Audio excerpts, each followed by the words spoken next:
Let's talk about vectors. Vectors are directed line segments. They have to have two things: magnitude and direction. You need to have both of those or it's not a vector.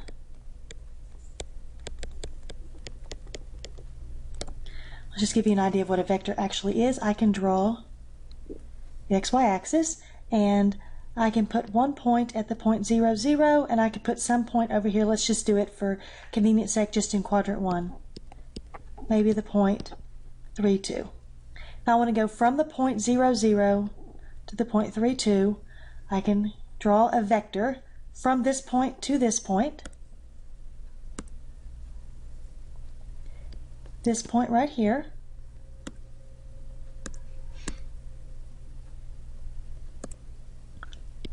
Point right here is what we call the initial point, and this point right here is the terminal point.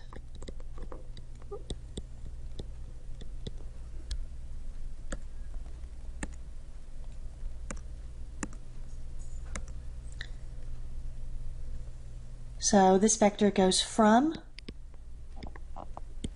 0, 0, 2, in this case 3, 2. To figure out what the equation of that vector is, we would say vector v, and your book uses bold notation. Obviously it's hard to write with bold, so we're going to put a little vector hat over it. Vector v can be found by taking the terminal point minus the initial point. We use these cool triangular braces.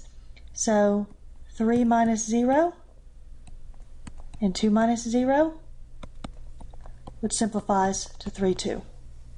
Now the cool thing about vectors is that this vector doesn't always have to be in this place right here.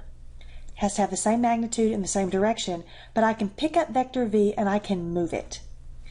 If I move the initial point to right here, which looks like what, 2, 1, then my terminal point would be over 3 in the x direction and up 2. 1, 2, 3, 1, 2. This is also vector v. So that's what's cool about vectors. I can pick any point I want, so it's maybe even some arbitrary point over here, and this tells me how to get to the terminal point. So I go over 1, 2, 3, up 2, and that's also vector v. So I can pick it up and move it as long as it still has the same magnitude and the same direction.